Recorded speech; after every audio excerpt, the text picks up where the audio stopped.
तो जी स्टार्ट करते हैं। हेल्थ साइंसेज़ के बारे में तो हमने पढ़ लिया था, और इस हेल्थ क्या होती है ये भी हमने पढ़ लिया था कि वो पर्सन हेल्दी कंसिडर किया जाता है जो फिज़िकली, मेंटली और सोशली तौर पर फिट हो। तो की एस्पेक्ट्स ऑफ हेल्थ, जो सेहत है उसके क्या क्या पहलू हैं, वो तीन है, वो हम डिस्कस करेंगे। सबसे पहले है फ़िज़िकल वेलबींग। फ़िज़िकल वेलबींग में कि वो जिस्मानी तौर पर फिट हो। इसमें क्या है कि proper functioning of the body होनी चाहिए और उसके सिस्टम्स के इंसान के तमाम ऑर्गन्स अच्छे तरीके से काम कर रहे होने चाहिए।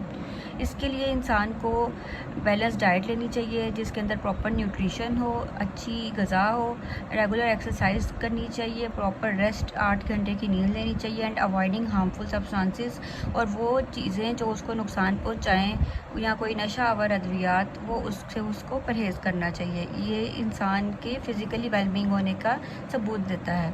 फिर मेंटल वेलबींग किन चीज़ों पर डिपेंड करती है। मेंटल वेलबींग में इन्वॉल्व इमोशनल स्टेबिलिटी के वो ये दिमागी तौर पर स्टेबल हो, क्लियर थिंकिंग के वो साफ सोच रखता हो and the ability to handle stress, और जब उससे स्ट्रेस हो, तनाव हो, तो वो अपने आप को हैंडल कर सके। A person with good mental well being can manage emotions, वो इमोशंस और अपने कॉप विद चैलेंजेस, वो जो मुश्किलात आती हैं उनका अच्छे से सामना कर सकता है, अपने इमोशंस को अच्छे तरीके से मैनेज कर सकता है और उसके अंदर सेल्फ कॉन्फिडेंस पाया जाता है। कंडीशंस लाइक एंजाइटी, मतलब कि कोई परेशानी वगैरह, और डिप्रेशन में can affect mental well being. अगर इंसान को कोई परेशानी हो या डिप्रेशन हो तो वो उसकी ज़हनी सूरत हाल को एक मुतासिर कर सकती है। फिर थर्ड पॉइंट पे आता है सोशल वेलबींग। सोशल वेलबींग में इस तरह पाया जाता है कि इंसान अपने आसपास के लोगों से घुले मिले, उनसे बातचीत करे, अपने जो रिलेशनशिप्स हैं उनको अच्छे तरीके से निभाए। Social wellbeing is achieves through strong family bonds, के वो अपने फैमिली के जो बॉन्ड्स हैं, मतलब कि अपने बहन भाइयों के साथ अच्छी तरह घुले मिले, फ्रेंडशिप्स अपने दोस्तों के साथ उठे, टीम वर्क अपनी जो जहाँ वो काम करता है, जो उसका भी टीम है काम करने वाली, या कोई अगर क्लास इंसान कोई स्टूडेंट है तो वो अपने क्लास फेलोज़ के साथ अच्छे तरीके से घुले मिले, उठे बैठे, कम्युनिटी सपोर्ट के वो एक अच्छी कम्युनिटी में अच्छी तरह इंसान होने का फ़र्ज़ निभाए। इसके अलावा क्या है कि फ़िज़िकल इन्होंने एक डायग्राम में बता दिया कि हेल्थ जो है फ़िज़िकल, मेंटल और सोशल वेलबींग पे डिपेंड करती है। ये की एस्पेक्ट्स ऑफ हेल्थ है। ये आपका एक लॉन्ग क्वेश्चन भी बन सकता है कि की एस्पेक्ट्स ऑफ हेल्थ कौन कौन से हैं। सबसे पहले फ़िज़िकल आ जाते हैं, उसमें हमने पढ़ा कि बैलेंस न्यूट्रिशन होनी चाहिए, इंसान रेगुलर एक्सरसाइज करे, अच्छी न्यूट्रिशन ग़िज़ा ले, रेस्ट ले और अवॉइडिंग हार्मफुल सब्सटेंसेस, इन चीज़ों से दूर रहे। और फिर मेंटली तौर पर क्या है कि वो अच्छे तरीके से इमोशंस को अपने मैनेज करे, और मतलब ये नहीं कि बार बार गुस्सा करे, इस तरह कॉपिंग विद चैलेंजेस के वो मुश्किलात को अच्छी तरह सामना करे, मेंटेनिंग सेल्फ कॉन्फिडेंस, और अपने अंदर एक सेल्फ कॉन्फिडेंट वो रहे। फिर उसके अलावा जो सोशल वेलबींग में स्ट्रॉन्ग फैमिली बॉन्ड्स को मेंटेन रखे, फ्रेंडशिप्स मेंटेन रखे, टीम वर्क और कम्युनिटी सपोर्ट भी वो मेंटेन रखें। तो ये एक पूरा क्वेश्चन बन सकता है जो आप पहले तीनों को एक एक करके बता के और इसकी डायग्राम बना सकते हैं, और ये एक अच्छी डायग्राम है, इससे आप इस क्वेश्चन को अच्छी तरह जल्दी से याद कर सकते हैं क्योंकि इनके पॉइंट्स इन्होंने लिख दिए हैं कि क्या क्या बताए हुए हैं। फिर आती है हेल्थ के बारे में तो हमने पढ़ लिया, अब हम बात करते हैं इलनेसेस, मतलब बीमारियाँ। इलनेसेस में क्या हुआ है कि डिज़ीज़ है और हेल्थ रिलेटेड इश्यूज़ हैं।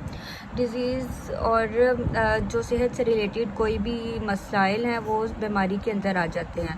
वो कोई भी चीज़ जो आपकी नॉर्मल फंक्शनिंग ऑफ बॉडी को मुतासिर करे वो एक बीमारी है। इलनेस उन्होंने कहा है कि ब्रॉडर टर्म है जो इंसान के experience of feeling unwell due to disease, disorder और अदर हेल्थ इश्यूज़ के इंसान को इस तरह की फीलिंग आए कि वो बीमार, इस टर्म में समझा जाता है कि इंसान किसी भी बीमारी की वजह से या कोई भी सेहत की वजह से अपने रोज़मर्रा के काम उसके मुतासिर हो रहे हैं, तो वो एक बीमारी की टर्म, इलनेसेस की टर्म के अंदर आ जाता है।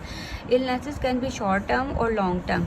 जो शॉर्ट टर्म मतलब थोड़ी देर के लिए बीमारी होती है उसको कहते हैं एक्यूट, ये आपने वर्ड याद रखना है, और जो लॉन्ग टर्म के लिए होती है उसको क्रोनिक। जो कोई भी बीमारी जो थोड़ी देर के लिए रहे उसको शॉर्ट टर्म, जो रहे उसको एक्यूट कहते हैं, और लॉन्ग टर्म वो बीमारी जो ज़्यादा देर तक रहे वो क्रोनिक होती है। एक्यूट और क्रोनिक आपने वर्ड को अच्छी तरीके से याद करना है। फिर इलनेस तो हो गई बीमारी, तो डिज़ीज़ और डिसऑर्डर क्या हुआ, है तो दोनों का मतलब बीमार होना, बीमारी। लेकिन क्या है मतलब ये फ़र्क आपने देखना है और यहाँ पे क्वेश्चन भी है। डिजीज़ में स्पेसिफिक कंडीशन है जो आपकी नॉर्मल फंक्शनिंग ऑफ बॉडी को मुतासिर कर रही है, या आपके दिमाग की या रोज़मर्रा के जो भी आप काम कर रहे हैं उससे मुतासिर हो रहे हैं, तो वो आपकी कोई किसी भी वजह से हो रहे हैं, तो वो किसी बीमारी की वजह से हो रहे हैं, वो डिज़ीज़ की टर्म के अंदर आ सकता है।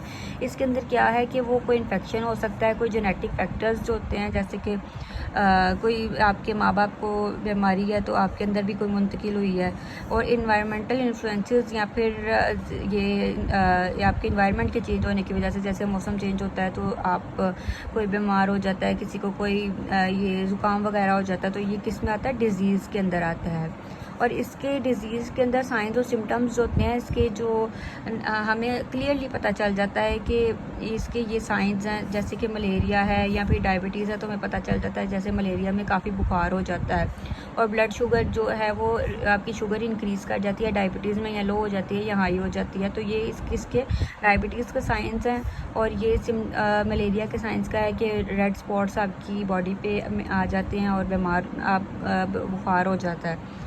तो ये क्या है कि इसके क्लियर साइंस एंड सिम्टम्स हैं, तो जिस बीमारी जो कंडीशन के क्लियर साइंस एंड सिम्टम्स होंगे, निशानात होंगे, तो वो डिज़ीज़ कहलाएगी। लेकिन डिसऑर्डर क्या होता है कि जिसके अंदर N abnormal condition that disturbs normal body structure और फंक्शन हो, तो इसमें भी नॉर्मल बॉडी फंक्शनिंग मुतासिर हो रही है, लेकिन इसके अंदर उन्होंने क्या स्ट्रक्चर, मतलब कि कोई स्ट्रक्चर भी आपकी कोई टांग या हाथ वगैरह मुतासिर हो रहा है, तो या फिर फंक्शन भी मुतासिर हो रहा है आपकी बॉडी का, तो वो डिसऑर्डर में आएगा। लेकिन डिसऑर्डर का इन्होंने एग्जांपल दिया न्यूरोलॉजिकल डिसऑर्डर्स, कोई भी दिमागी आपके मसाइल हों, या फिर जैसे कि उन्होंने एग्जांपल दिया एपिलेप्सी यानी मिर्गी, या mental health disorders like anxiety, जो परेशानी की वजह से एंजाइटी में रहते हैं, अपने आप को जहनी दबाव में रहते हैं, तो वो डिसऑर्डर आ जाते हैं, जिसको डिसऑर्डर कहते हैं। कि मिर्गी के भी कोई ख़ास जो है वो स्पेसिफिक सिम्टम्स नहीं होती, निशानी नहीं होती कि हमें पता चल जाए कि इस बंदे को मिर्गी होने वाली है या हो रही है, अचानक ही वो दौरे पड़ जाते हैं। तो या फिर जो ज़हनी दबाव है इसकी भी कोई ख़ास वजह नहीं होती, तो इस वजह से ये डिसऑर्डर होता है। समझ लगे, डिज़ीज़ वो जिसकी वो बीमारी या जो वो कंडीशन जिसके ख़ास साफ आपको नज़र आ रहे हों साइन एंड सिम्टम्स, लेकिन डिसऑर्डर्स के कोई भी साइन और सिम्टम नहीं हमें पता चलते। फिर इम्पैक्ट ऑफ इलनेस, बीमारी का असरअंदाज क्या इंसान की ज़िंदगी पे होता है बीमारी से। Illness affects individual, families and society as a whole. खाली वो एक इंसान जो बीमार होता है उसको नहीं वो मुतासिर कर रही, वो उसकी इर्द गिर्द की फैमिली और उसकी जो सोसाइटी जिसमें वो रह रहा है उसको भी मुतासिर कर रही है। जब कोई भी इंसान बीमार होता है तो वो अपने डेली टास्क अच्छे से परफॉर्म नहीं कर सकता और इमोशनल सफरिंग में रहता है कि अपने आप को ज़हनी दबाव में रखता है। उसके अलावा उसको क्या मेडिकल ट्रीटमेंट चाहिए होता है, उसको फौरी इलाज चाहिए होता है। The family of an ill person faces financial burdens due to medical expenses, कि फिर जब उस बीमारी को ट्रीट किया जाता है तो उसकी फैमिली, जो बीमार पर्सन है उसकी फैमिली को फाइनेंशियल बर्डन्स, बहुत हैवी फाइनेंशियल बर्डन उठाने पड़ते हैं, मतलब पैसे लगाने पड़ते हैं ना, तो उसके लिए उनकी फैमिली पे एक बर्डन पड़ जाता है। तो ये फैमिली की वेल बीइंग पे भी डिपेंड करता है। सोशल लेवल पे बात करें तो इलनेसेस जैसे कि एक दूसरे कोई बीमारी, एक इंसान बीमार होता है तो उससे एक दूसरे को फैल सकती है। उसके अलावा आप कोई बीमारी जैसे कि कोरोना फैली थी तो हेल्थ केयर कॉस्ट का मतलब है कि आपके हॉस्पिटल्स भर गए थे, तो गवर्नमेंट को सारे अखराजात उठाने पड़े थे इस बीमारी को से निपटने के लिए। एंड फूड सप्रेशन और मेडिकल फैसिलिटीज़, और फिर आपको पता है कि जैसे कि 10 वेंटिलेटर हैं आप एक हॉस्पिटल में, और वहाँ पे 10 की बजाय कोई बीमारी फैली है 50 चले गए। जैसे कोरोना में वेंटिलेटर की बहुत कमी आ गई थी, हर कोई तो कोरोना से मुतासर हो रहा था, और जो ज़्यादा बच्चे या फिर बूढ़े थे वो वेंटिलेटर पे जा रहे थे, और वेंटिलेटर हमें उस वक्त गवर्नमेंट को कम पड़ गए थे। तो क्या हुआ कि जो गवर्नमेंट है उसको मेडिकल फैसिलिटीज़ में भी एक प्रेशर पड़ गया था। तो खाली उन्होंने कहा कि बीमार होना उस इंसान का नहीं मुतासिर करता, उसकी फैमिली को भी मुतासिर करता है और उसकी पूरी सोसाइटी को भी मुतासिर करता है।